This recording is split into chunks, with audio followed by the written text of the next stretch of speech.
അടുത്തായിട്ട് നമ്മൾ ഡിസ്കസ് ചെയ്യാൻ പോകുന്നത് കണ്ടീഷണൽ സ്റ്റേറ്റ്മെൻറ്റ്സ് ആണ്.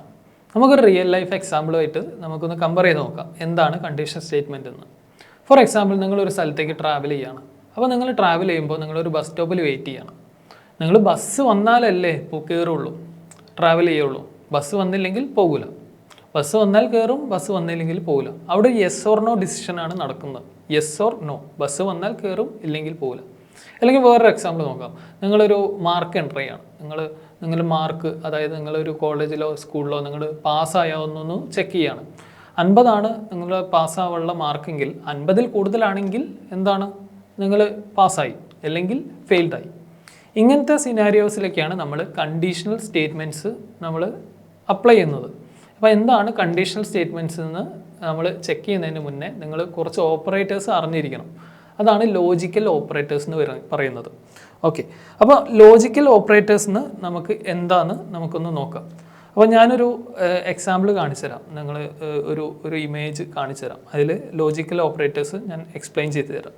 അപ്പോൾ ഇവിടെ നോക്കുക, നിങ്ങൾ കണ്ടില്ലേ, കുറച്ച് ലോജിക്കൽ ഓപ്പറേറ്റേഴ്സ് ഇവിടെ കൊടുത്തിട്ടുണ്ട്. കണ്ടില്ലേ, less than, greater than, less than or equal to, greater than or equal to, പിന്നെ equal to, not equal to. കണ്ടില്ലേ, നിങ്ങൾ എല്ലാ പ്രോഗ്രാമിംഗ് ലാംഗ്വേജിലും ലോജിക്കൽ ഓപ്പറേറ്റേഴ്സ് ഉണ്ട്. ഓക്കെ, നിങ്ങൾ ഏത് ലാംഗ്വേജ് എടുക്കുകയാണെങ്കിലും അതിൽ ലോജിക്കൽ ഓപ്പറേറ്റേഴ്സ് ഉണ്ട്. ഇത് വെച്ചാണ് നമ്മൾ കണ്ടീഷണൽ ഓപ്പറേറ്റേഴ്സ് അപ്ലൈ ചെയ്യുന്നത്. ഓക്കെ, അപ്പോൾ ഇവിടെ കണ്ടില്ലേ, ലെസ് ദാൻ 5, എന്താ കണ്ടില്ലേ, 2-നെക്കാട്ടിലും കൂടുതലാണ് 5, അല്ലെങ്കിൽ 2-നെക്കാട്ടിലും കുറവാണ് 5, അങ്ങനത്തെ കണ്ടീഷൻസ്. അല്ലെങ്കിൽ നിങ്ങളുടെ മാർക്ക് കണ്ടില്ല, ഞാൻ പറഞ്ഞ പോലെ ഒരു 50-നെക്കാട്ടിലും കൂടുതലാണ് നിങ്ങളുടെ മാർക്കെങ്കിൽ പാസ്, അല്ലെങ്കിൽ ഫെയിൽഡ്. ഇങ്ങനത്തെ ഒക്കെ സിനാരിയോസിലാണ് നമ്മൾ കണ്ടീഷണൽ ഓപ്പറേറ്റേഴ്സ് അപ്ലൈ ചെയ്യുന്നത്. അപ്പോൾ ആ കണ്ടീഷണൽ ഓപ്പറേറ്റേഴ്സ് അപ്ലൈ ചെയ്യാൻ നമ്മൾ ഈ ഓപ്പറേറ്റേഴ്സ് അറിഞ്ഞിരിക്കണം, അതായത് ലോജിക്കൽ ഓപ്പറേറ്റേഴ്സ് അറിഞ്ഞിരിക്കണം. ഓക്കെ, അപ്പോൾ ഇതൊക്കെയാണ് ലോജിക്കൽ ഓപ്പറേറ്റേഴ്സ് എന്ന് പറയുന്നത്. അപ്പോൾ ഇത് വെച്ച് നമുക്കൊന്ന് ഒരു എക്സാമ്പിൾ ഒന്ന് ട്രൈ ചെയ്ത് നോക്കാം. ഓക്കെ, അപ്പോൾ ഞാൻ ഒരു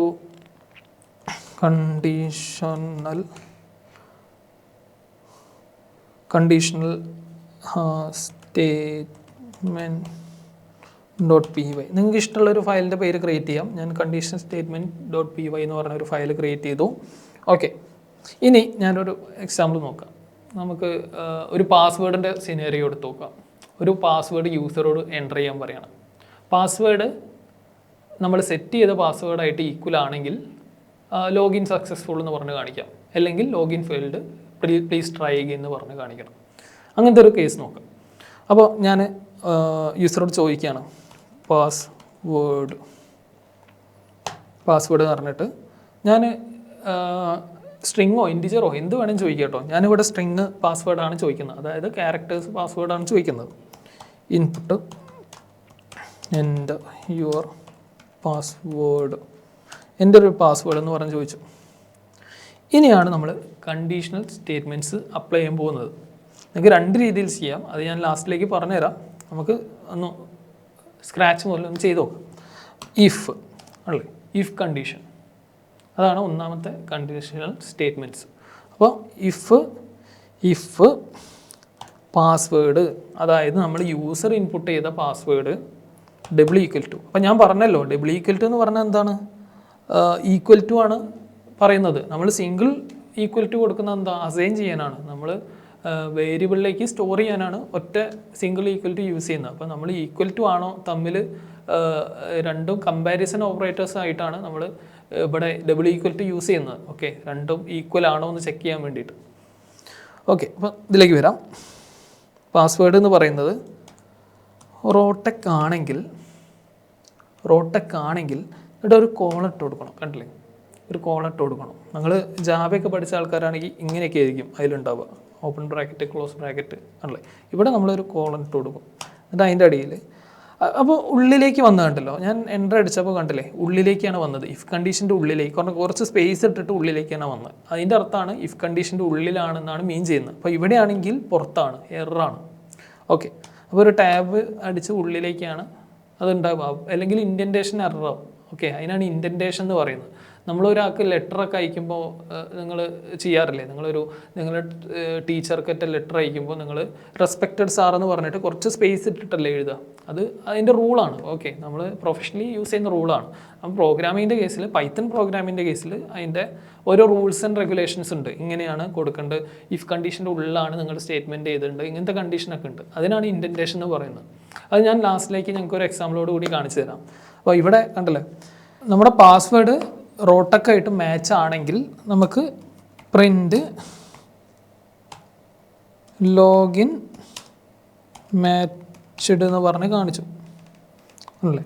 അല്ലെങ്കിലോ, പാസ്വേഡ് മാച്ച് അല്ലെങ്കിലോ, അങ്ങനത്തെ കേസിലാണ് നമ്മൾ എന്താണ് എൽസ് സ്റ്റേറ്റ്മെൻറ്റ് യൂസ് ചെയ്യുന്നത്. എൽസ് കൊടുക്കുക. എൽസിൻ്റെ ഉള്ളിൽ പ്രത്യേകിച്ച് കണ്ടീഷൻസ് ഒന്നും ഉണ്ടാവില്ല കേട്ടോ. എൽസിൻ്റെ ഉള്ളിൽ നമ്മൾ ഈക്വൽ ടു ആണോ ഗ്രേറ്റർ ദാൻ ആണോ അതൊന്നും നോക്കില്ല. Okay, print login error please try again എന്ന് പറഞ്ഞ് കാണിച്ചു. Login error please try again എന്ന് പറഞ്ഞ് കാണിച്ചു. ഇനി റൺ ചെയ്ത് നോക്കാം. അപ്പോൾ നമ്മളൊരു പാസ്വേഡ് ഞാൻ ഒന്ന് ക്ലിയർ ചെയ്യാം. ഓക്കെ, നമ്മളൊരു പാസ്വേഡ് എൻ്റർ അടിക്കുകയാണ്. അപ്പോൾ പാസ്വേഡ് ചോദിച്ചപ്പോൾ ഞാനൊരു പാസ്വേഡ് അടിച്ചു. ഓക്കെ, അപ്പോൾ നമുക്കിതൊന്ന് റൺ ചെയ്ത് നോക്കാം. അപ്പോൾ റൺ ചെയ്യാണ്. എൻ്റെ ഒരു പാസ്വേഡ് എന്ന് പറഞ്ഞ് ചോദിച്ചു. ഞാൻ തെറ്റായ പാസ്വേഡ് അടിക്കുകയാണെങ്കിലോ, error login error please try again എന്ന് പറഞ്ഞു. അപ്പോൾ ഞാൻ കറക്റ്റായിട്ടുള്ള പാസ്വേഡ് അടിക്കുകയാണെങ്കിലോ, റോടെക് ലോഗിൻ മാച്ച്ഡ് എന്ന് പറഞ്ഞു വന്നു അല്ലേ. പാസ്വേഡ് ഈക്വൽ ആണെങ്കിൽ ലോഗിൻ ചെയ്യും, അല്ലെങ്കിലോ എറർ എന്ന് പറഞ്ഞു വരും. അവിടെ ഒരു യെസ് ഓർ നോ, ഞാൻ പറഞ്ഞ പോലെ യെസ് ഓർ നോ കണ്ടീഷനാണ് അവിടെ നടക്കുന്നത്. അപ്പോൾ ഒന്നിൽ കൂടുതൽ കണ്ടീഷൻസ് വരുന്ന കേസിൽ നമ്മൾ എന്ത് ചെയ്യും? അങ്ങനത്തെ കേസിലാണ് നമ്മൾ എലിഫ് സ്റ്റേറ്റ്മെൻറ്റ് പരിചയപ്പെടാൻ പോകുന്നത്. ഒരു എക്സാമ്പിൾ, നിങ്ങളൊരു മാർക്ക് നമുക്കൊന്ന് ട്രൈ ഔട്ട് ചെയ്ത് നോക്കാം. ഒരു മാർക്ക് സ്റ്റുഡൻറ്റിനോട് എൻ്റർ ചെയ്യാൻ പറയണം. അപ്പോൾ മാർക്ക് 90-ലും കൂടുതലാണെങ്കിൽ A+ പ്രിൻ്റ് ആവണം, ഒരു 70-ൽ കൂടുതലാണെങ്കിൽ A പ്രിൻ്റ് ആവണം, ഒരു 50-ൽ കൂടുതലാണെങ്കിൽ B പ്രിൻ്റ് ആവണം, 20-ൽ കൂടുതലാണെങ്കിൽ D പ്രിൻ്റ് ആവണം, അല്ലെങ്കിൽ 20-ൽ താഴെയാണെങ്കിൽ ഫെയിൽഡ് എന്ന് പറഞ്ഞു വരണം. അങ്ങനത്തെ ഒക്കെ ഓരോ കണ്ടീഷൻസ് ഉണ്ടല്ലോ, ഒന്നിൽ കൂടുതൽ കണ്ടീഷൻസ് ആണ് അവിടെ വരുന്നത്. അങ്ങനത്തെ കണ്ടീഷൻസിലൊക്കെയാണ് നമ്മൾ എലിഫ് സ്റ്റേറ്റ്മെൻറ്റ് യൂസ് ചെയ്യുന്നത്. ഓക്കെ, അപ്പോൾ അതൊന്ന് എക്സാമ്പിൾ നോക്കാം. ഞാനത് കമൻറ്റ് ചെയ്യാണ്. ഓക്കെ, അപ്പോൾ നമ്മൾ ആദ്യം അങ്ങനത്തെ ഒരു സാമ്പിൾ കോഡൊന്ന് ചെയ്ത് നോക്കാം. അപ്പോൾ കുട്ടിയുടെ മാർക്ക് ബേസ് ചെയ്തിട്ട് നമ്മൾ ഗ്രേഡ് പ്രഡിക്റ്റ് ചെയ്യണം. ഒരു കുട്ടിയുടെ മാർക്ക് അടിക്കുകയാണെങ്കിൽ 90-നെക്കാട്ടും കൂടുതൽ മാർക്ക് അടിക്കുകയാണെങ്കിൽ A+ എന്ന് പറഞ്ഞ് വരണം. അങ്ങനത്തെ ഒരു പ്രോഗ്രാം ചെയ്ത് നോക്കാം. അപ്പോൾ അതിന് ആദ്യം എന്താ വേണ്ടത്? യൂസർ അടുത്ത് നിന്ന് ഒരു ഇൻപുട്ട് വാങ്ങണം. അപ്പോൾ നമ്മൾ പഠിച്ചിട്ടുണ്ട് യൂസർ ഇൻപുട്ട് എങ്ങനെയാണ് വാങ്ങുന്നത്, ഇൻറ്റിജർ ഇൻപുട്ട് എങ്ങനെയാണ് വാങ്ങുന്നത് നമ്മൾ പഠിച്ചിട്ടുണ്ട്. അപ്പോൾ അതൊന്ന് ട്രൈ ഔട്ട് ചെയ്ത് നോക്കാം. അപ്പോൾ അതിന് മാർക്ക് പറഞ്ഞിട്ട് ഇൻറ്റ്, അപ്പോൾ ഇൻറ്റിജർ ഇൻപുട്ട് എങ്ങനെയാണ് വാങ്ങുന്നത് നമ്മൾ പഠിച്ചിരുന്നല്ലോ. Int input of enter your mark ചോദിച്ചു. ഇഫ് മാർക്ക് 90-നെക്കാട്ടും കൂടുതലാണെങ്കിൽ A+ പ്രിൻ്റ് ആവണം.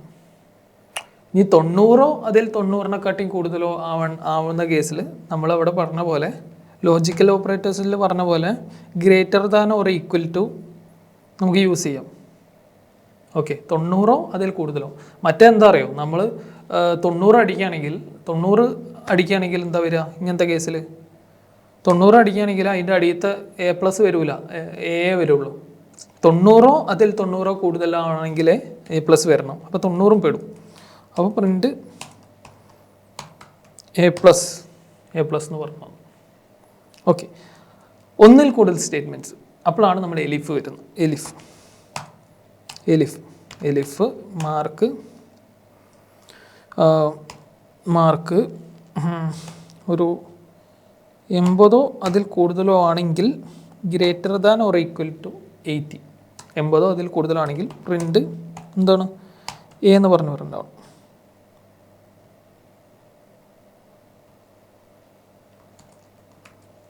ഓക്കെ, എന്ന് പറഞ്ഞ് പ്രിൻ്റ് ആവണം. ഞാനത് കോപ്പി ചെയ്യണം. ഓക്കെ, അപ്പോൾ എലിഫ് മാർക്ക് 70 അതിൽ കൂടുതലാണെങ്കിൽ എന്താണ് ബി പ്ലസ് പ്രിൻ്റ് ആവണം. 60 അതിൽ കൂടുതലാണെങ്കിൽ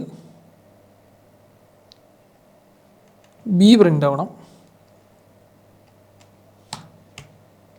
ഞാൻ കോപ്പി ചെയ്യുന്ന പോലെ നിങ്ങൾ ചെയ്യരുത്, നിങ്ങൾ ടൈപ്പ് തന്നെ ചെയ്യുക, അങ്ങനെയല്ലേ പഠിക്കുകയുള്ളൂ. ഓക്കെ ഓക്കെ, ബി പ്രിൻ്റ് ആവണം.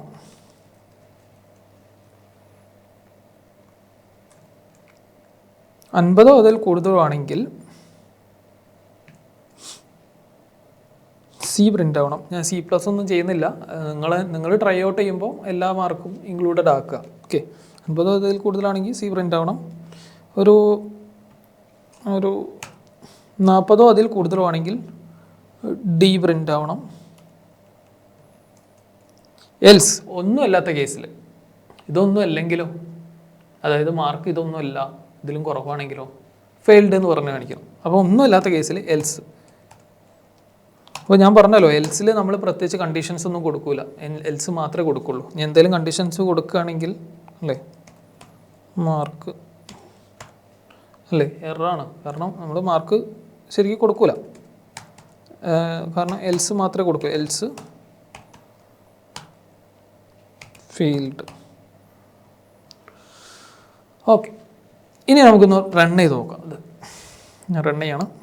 ഞാൻ അതിൻ്റെ മുന്നേ ഇതൊക്കെ ഒന്ന് ക്ലിയർ ആക്കി തരാം. ഓക്കെ, മാർക്ക് ചോദിച്ചു. മാർക്ക് ഞാൻ 100 കൊടുക്കുകയാണെങ്കിലോ എ പ്ലസ്. ഇനിയൊരു 50 കൊടുക്കുകയാണെങ്കിലോ സി അല്ലേ. 50 or equal to greater than or equal to 50 ആണെങ്കിൽ സി എന്നാണ് പറഞ്ഞത്.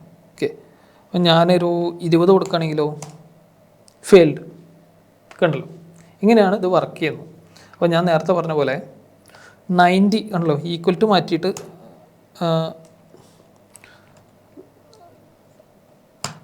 ഗ്രേറ്റർ ദാൻ 90 ആണെങ്കിൽ എന്ന് പറഞ്ഞൊരു കേസ് പറഞ്ഞു. ഓക്കെ, അങ്ങനെയാണെങ്കിൽ എന്താ, അപ്പോൾ 90 അടിച്ചാൽ എന്താ വരിക അങ്ങനത്തെ കേസിൽ? അയ്യോ ഓക്കെ, 90 അടിച്ചിട്ടുണ്ടെങ്കിൽ എന്നേ വരുള്ളൂ. അപ്പോൾ equal to greater than or equal to കൊടുത്തപ്പോഴാണ് 90യോ അതിൽ കൂടുതലോ എന്ന് വന്നത്. ഓക്കെ, അപ്പോൾ നിങ്ങൾക്ക് കണ്ടീഷണൽ സ്റ്റേറ്റ്മെൻറ്റ്സ് മനസ്സിലായെന്ന് വിചാരിക്കുന്നു. അപ്പോൾ ഇത് ചെയ്ത് കഴിഞ്ഞിട്ടുണ്ടെങ്കിൽ നിങ്ങളൊരു ചെറിയൊരു ടാസ്ക് ചെയ്യാം. അപ്പോൾ ടാസ്ക് എന്താണെന്നല്ലേ, ടാസ്ക് എന്ന് പറയുന്നത് നിങ്ങൾ യൂസറോട് എന്താണ് ഒരു നമ്പർ ചോദിക്കാം, എന്തെങ്കിലും ഒരു നമ്പർ ചോദിക്കാം. നമ്പർ ചോദിച്ചിട്ട് അത് പോസിറ്റീവ് ആണെങ്കിൽ നമ്പർ പോസിറ്റീവ്, അതായത് 0-നെക്കാട്ടിയും കൂടുതലാണെങ്കിലല്ലേ പോസിറ്റീവ് എന്ന് പറയാം. പോസിറ്റീവ് നമ്പർ ആണെങ്കിൽ എന്താണ്, നമ്പർ ഈസ് പോസിറ്റീവ് എന്ന് പറഞ്ഞ് ഡിസ്പ്ലേ ചെയ്യണം. നെഗറ്റീവ് ആണെങ്കിലോ നമ്പർ ഈസ് നെഗറ്റീവ് എന്ന് പറഞ്ഞിട്ട് ഡിസ്പ്ലേ ചെയ്യണം. അതാണ് ഒന്നാമത്തെ ടാസ്ക്. രണ്ടാമത്തെ ടാസ്ക് എന്ന് പറയുന്നത് എന്താ, അപ്പോൾ നിങ്ങളൊരു യൂസറോട് ഒരു ഇൻപുട്ട് ചോദിക്കുകയാണ്, അതായത് ഒരു ടെമ്പറേച്ചർ ചോദിക്കുകയാണ്. എൻ്റർ യുവർ ടെമ്പറേച്ചർ എന്ന് പറഞ്ഞ് ചോദിക്കുകയാണ്. ടെമ്പറേച്ചർ ഒരു 40 ഡിഗ്രീൻ്റെ കൂടുതലാണെങ്കിൽ ഇറ്റ്സ് എ ഹോട്ട് ഡേ എന്ന് പറഞ്ഞിട്ട് ഡിസ്പ്ലേ ചെയ്യണം. അതുമല്ല, ടെമ്പറേച്ചർ ഒരു 30-നെക്കാട്ടിയും കൂടുതലാണെങ്കിൽ, അല്ലെങ്കിൽ വേണ്ട ഒരു 20-നെക്കാട്ടിയും കൂടുതലാണെങ്കിൽ it's A normal day, it's A pleasant day എന്ന് പറഞ്ഞു കാണും.